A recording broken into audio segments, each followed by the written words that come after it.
देश की नामी कोचिंग संस्था फिटजी के कई सेंटर्स बंद होने से हजारों छात्र परेशान हैं और लाखों रुपए अभिभावकों के फंस गए हैं। इस संबंध में गाजियाबाद और नोएडा की पुलिस ने कोचिंग संचालकों के खिलाफ मुकदमा दर्ज किया है। देश के प्रतिष्ठित कोचिंग संस्थान बंद और सैकड़ों लोग सड़क पर हैं। नोएडा सेक्टर 62 में फिटजी के सेंटर में 1000 से ज्यादा छात्र पढ़ते हैं, लेकिन रातों रात कोचिंग सेंटर बंद हो गया। यहाँ खड़े हर एक शख्स ने अपने बच्चों को पढ़ाने के लिए 3 लाख से लेकर 6 लाख रुपए तक एडवांस जमा किया है, लेकिन अब ना तो पढ़ाई हो रही है, ना ही पैसे वापस मिलते दिख रहे हैं। मैंने 1.65 लाख जमा किया था। यहाँ पर मेरा बच्चा 11-12 के लिए 2 इयर्स के लिए मैंने डाला था। 1 ईयर का प्रोग्राम हुआ है, 1 ईयर का बैलेंस 3,75,000 रुपया जमा किया था लगभग 5 साल के लिए, जिसमें 3 साल पढ़ाई कराया, 2 साल अभी मेन 11-12 बाकी है। 11 क्लास में फीस तो हमने पूरा पे कर दिया 6 लाख के आसपास। दिल्ली से सटे गाजियाबाद में फिटजी सेंटर खुला तो है, लेकिन 35 फैकल्टी की जगह महज 17 फैकल्टी ही आ रही हैं। सूत्रों के मुताबिक देश भर में फिटजी के 56 सेंटर हैं, इनमें कई सेंटर्स बंद हो गए हैं।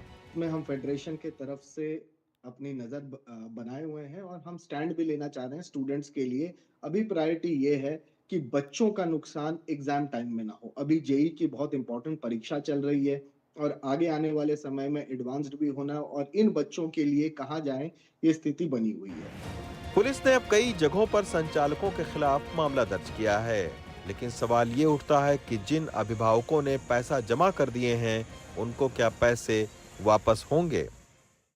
आज सैफ अली खान पर हमला करने वाले आरोपी की पुलिस कस्टडी को 5 दिन तक बढ़ा दिया गया। वहीं दूसरी तरफ सैफ अली खान का बयान भी मुंबई पुलिस ने दर्ज कर लिया है। सैफ अली खान पर हमले के आरोपी शरीफुल शहजाद से ये जानना है कि उसने चाकू किससे लिया, उसके साथ और भी लोग हैं या नहीं, और जो जूते उसने पहने थे वो कहाँ हैं। इस दलील के साथ मुंबई पुलिस ने 29 जनवरी तक शहजाद की हिरासत ले ली। हालांकि शहजाद के वकील ने कहा, सीसीटीवी में दिख रहा शख्स कोई और है, शहजाद नहीं। वो बंदा है ही नहीं, उसमें सीधा सीधा आप भी देख सकते हो फोटो से पता चलता। उधर सैफ ने पुलिस के सामने अपना बयान दर्ज करवाया। बताया कि अपनी सहायिका की चीख सुनकर वे और करीना निकले, लेकिन उसने उन पर चाकू से वार किया। जबकि एनडीटीवी से बांग्लादेश में बैठे आरोपी के माँ पिता ने बेटे को बेगुनाह बताया। दल बीएनपी साथे संपृक्त। हम बीएनपी पार्टी से जुड़े होने के कारण वहां के स्थानीय लोग हमसे नाराज थे।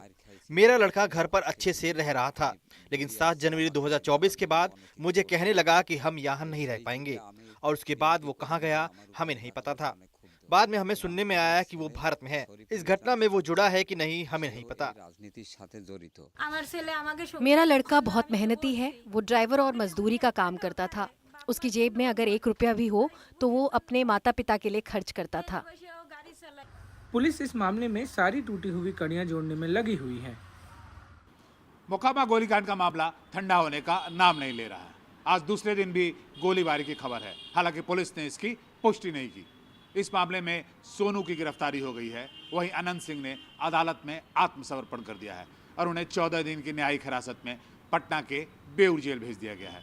इस मामले में पुलिस की कार्रवाई अभी जारी है और सरकार का दावा है कि इसमें किसी को भी बख्शा नहीं जाएगा। मोकामा में हुई भीषण गोलीबारी आज दूसरे दिन भी सुर्खियों में बनी रही।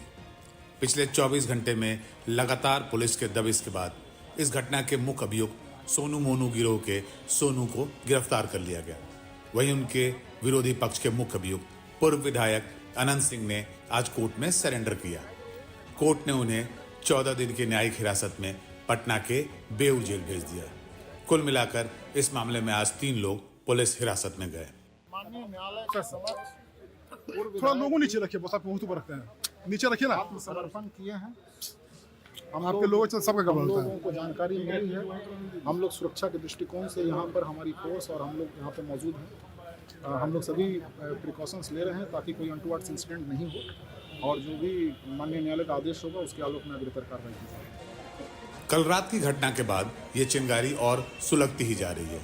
आज तड़के नौरंग जमालपुर गांव में एक बार फिर से गोलीबारी की खबर है। गोलीबारी का दावा गांव वाले कर रहे हैं, हालांकि पुलिस इसकी पुष्टि नहीं कर रही है। वहीं इस पूरे घटना पर इलाके में तनाव व्याप्त है। पुलिस ने इस मामले में जांच तो शुरू कर दी है, लेकिन अब उसके सामने सबसे बड़ी चुनौती है ये सुनिश्चित करना कि ये इलाका एक बार फिर से गैंगवार की चपेट में न आ जाए। जमीन के झगड़े से शुरू हुई एक कवायद अब एक वर्चस्व की लड़ाई का रूप ले चुकी है और इसमें दशकों से स्थापित अनंत सिंह की सत्ता को चुनौती दे रहे हैं सोनू मोनू नाम के दो भाई, जो कभी अनंत सिंह के ही शागिर्द हुआ करते थे। आने वाले समय में बिहार की तरह मध्य प्रदेश में भी पूर्ण शराबबंदी हो सकती है, ऐसे संकेत खुद मुख्यमंत्री मोहन यादव ने दिए हैं। आज महेश्वर मुही कैबिनेट की बैठक के बाद मध्य प्रदेश के 17 धार्मिक शहरों में फाइनल शराबबंदी का ऐलान कर दिया गया है।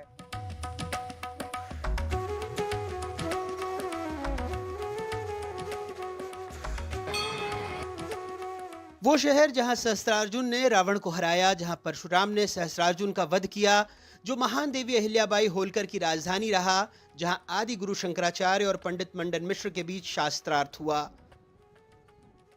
वहां मध्य प्रदेश कैबिनेट ने ऐतिहासिक फैसला किया। 17 धार्मिक नगरों की 47 शराब दुकानें पूरी तरह बंद करने का। इन दुकानों को कहीं शिफ्ट भी नहीं किया जाएगा। 1 अप्रैल से यह फैसला लागू होगा। जो 17 हमारे अलग अलग प्रकार के नगर हैं, उन नगर से नगर पालिका, नगर परिषद, नगर पंचायत, इनके अंदर शराब की दुकानें बंद कराएंगे और इन दुकानों को दूसरी जगह शिफ्ट भी नहीं करेंगे। दिग्विजय सिंह की सरकार से लेकर उमा भारती और शिवराज सिंह चौहान तक की सरकार में शराबबंदी पर कुछ बातें हुई, कुछ फैसले भी हुए, लेकिन अब राज्य इस ओर कदम बढ़ा रहा है। मोहन जी पे इसलिए भरोसा कर रही हूँ क्योंकि वो साहसिक निर्णय लेने वाले व्यक्ति हैं।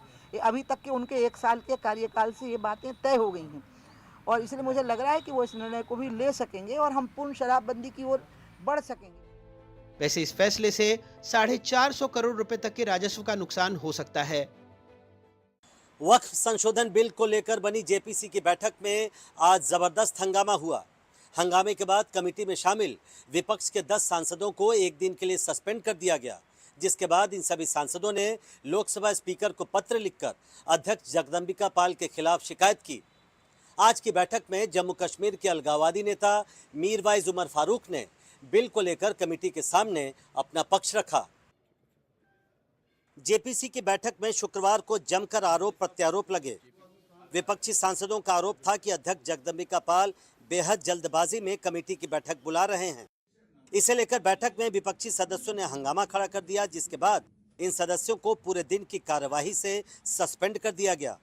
इसके बाद विपक्षी सांसदों ने स्पीकर ओम बिरला को चिट्ठी लिखकर 27 जनवरी को होने वाली बैठक टालने को कहा।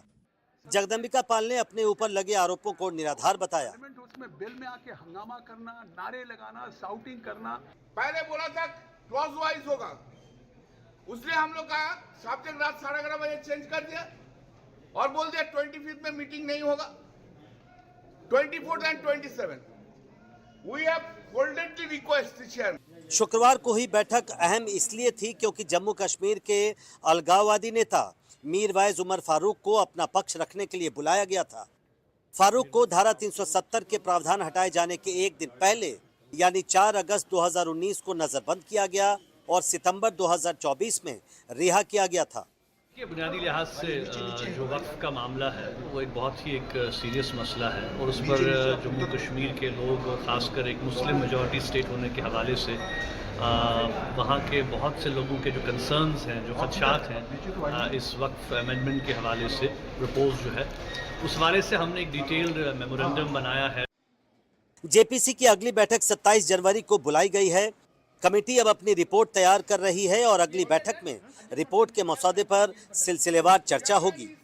सूत्रों का कहना है कि कमेटी में चर्चा के बाद अंतिम रिपोर्ट तैयार करके उसे 31 जनवरी से शुरू हो रहे बजट सत्र के शुरुआत में ही पेश किए जाने की संभावना है। नई दिल्ली से प्रशांत, एनडीटीवी इंडिया। उत्तर प्रदेश के अयोध्या जिले की मिल्कीपुर विधानसभा सीट पर हो रहे उपचुनाव के लिए मुख्यमंत्री योगी आदित्यनाथ ने आज चुनाव प्रचार किया। इस सभा में भारतीय जनता पार्टी ने अपना शक्ति प्रदर्शन भी किया और मुख्यमंत्री ने समाजवादी पार्टी पर जमकर निशाना साधा।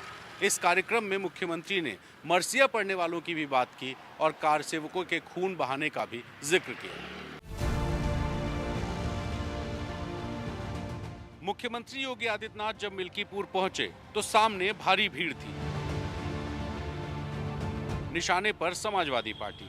बात निकली तो खाली प्लॉट पर कब्जे की भी बात हुई, निर्दोष कार सेवकों पर गोलीबारी की भी और माफिया की कब्र पर मरसिया पड़ने की भी बात मुख्यमंत्री ने कही।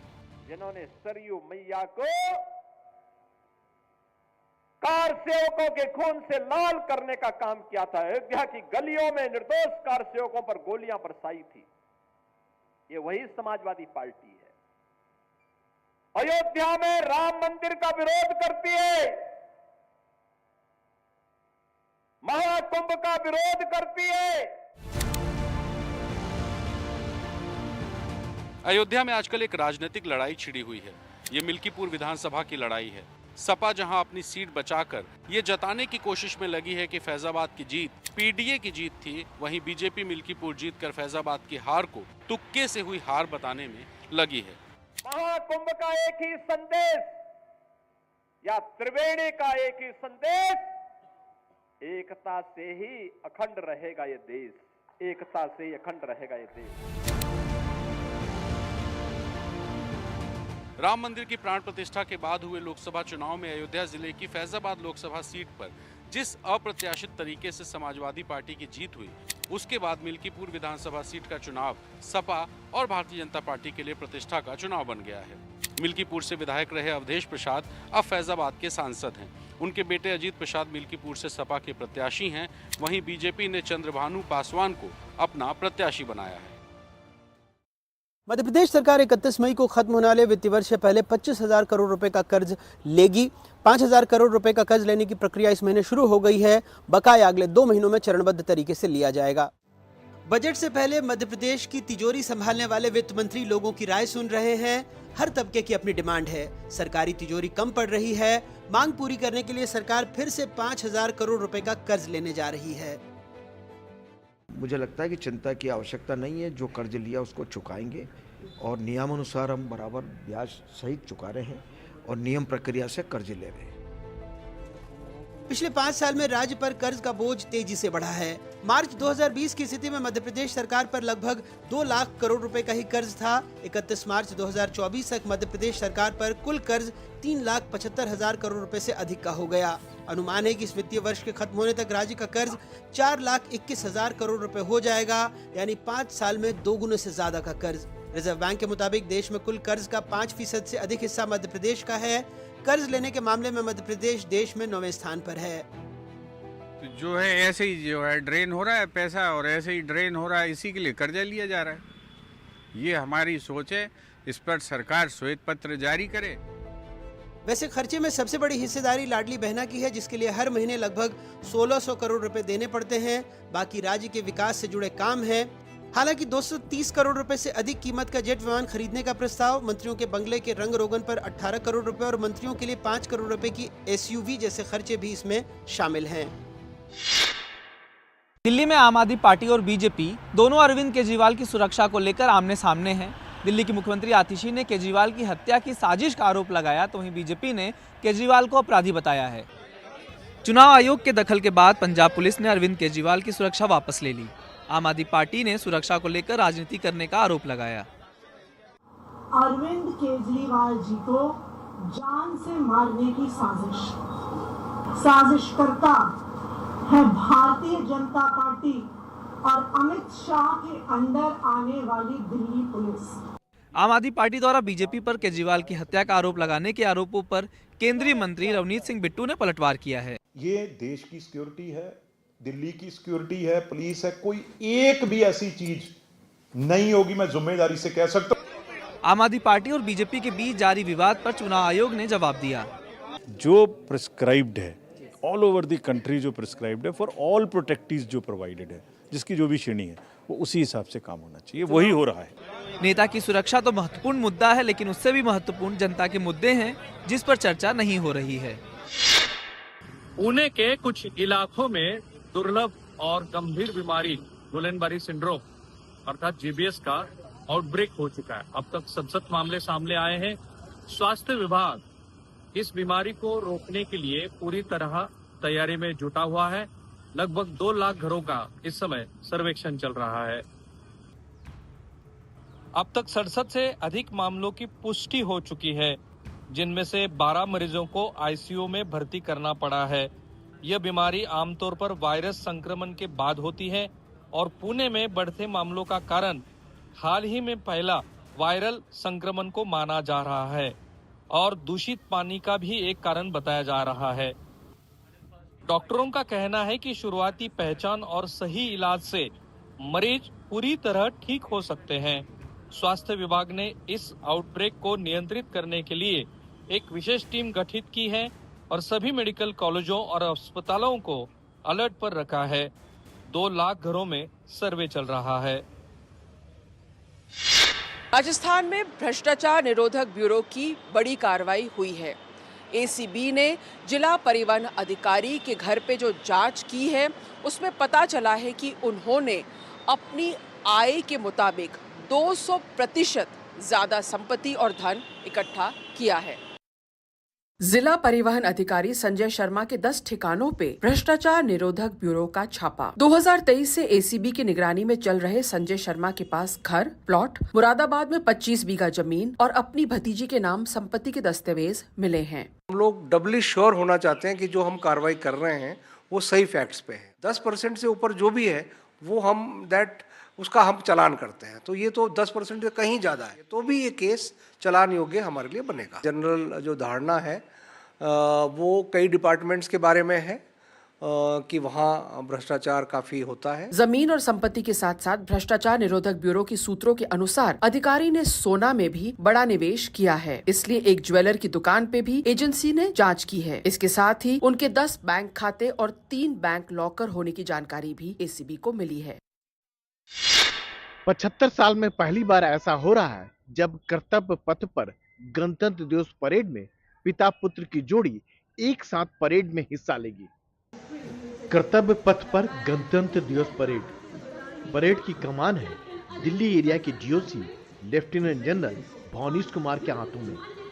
लेफ्टिनेंट जनरल भानीश कुमार के साथ परेड में उनके बेटे भी हैं, लेफ्टिनेंट आहान कुमार जो 61 कैवलरी के कंटिंजेंट कमांडर हैं। ये हमारे लिए एक परिवार के लिए तो बहुत सौभाग्य की बात है कि पिता और पुत्र इस परेड में इकट्ठे शामिल हैं। लेफ्टिनेंट आहान तीसरी पीढ़ी के अधिकारी हैं। करीब पौने 2 साल पहले आहान सेना में भर्ती हुए। आज उन्हें गर्व है कि वो अपनी परिवार की परंपरा को आगे बढ़ा रहे हैं। हालांकि वो ये भी कहते हैं कि पिता के होने की वजह से परेड में कोई छूट नहीं मिलती। बहुत खुशी की बात है मेरे लिए कि मेरी रेजिमेंट ने भेजा है इस बार परेड करने के लिए अपने फादर के साथ, और अपनी फैमिली की लेगेसी को कंटिन्यू करने के लिए बहुत अच्छा मौका मिला है मेरे को। पिता पुत्र की इस जोड़ी का जज्बा और जोश कर्तव्य पथ पर देखते ही बनता है। एक समय की मशहूर बॉलीवुड अभिनेत्री ममता कुलकर्णी अब सन्यासी हो गई हैं। उन्हें किन्नर अखाड़े में महामंडलेश्वर की पदवी मिली है। ये एक नई ममता कुलकर्णी है जिन्होंने महाकुंभ में संगम के तट पर अपना पिंडदान किया है, यानी अपना वजूद मिटा दिया। अब वो ममता कुलकर्णी नहीं, अमय माता नंदगिरी हैं। आज इनको सनातन धर्म से जुड़ के और सनातन के लिए काम करना था, ललक थी, इनको चाहत थी। किन्नर अखाड़े ने सबको जोड़ा है, जो भी सनातन के लिए काम करेगा, और हमने श्री यमाई ममता नंदगिरी माता जी को भी हमारे साथ जोड़ लिया है। किन्नर अखाड़े में उन्होंने दीक्षा ली, अब वो महामंडलेश्वर हैं। हालांकि ममता चाहे तो अब भी देवी की भूमिका कर सकती हैं। मैंने 23 साल तप किया है। मेरे गुरु श्री चैतन्य गगनगिरी नाथ ये भी चुना अखाड़े से ही है, और मैं लक्ष्मी श्री नारायण त्रिपाठी डॉक्टर से 2 साल में संपर्क में थी। ऐसी कोई रोक उन पर नहीं होगी, लेकिन ग्लैमर की सबसे चमकीली दुनिया से होते हुए कुछ भटकावों के बाद अब वो अध्यात्म के उजाले में हैं। यह उनका फैसला है। प्रयागराज से पल्लव मिश्रा की रिपोर्ट।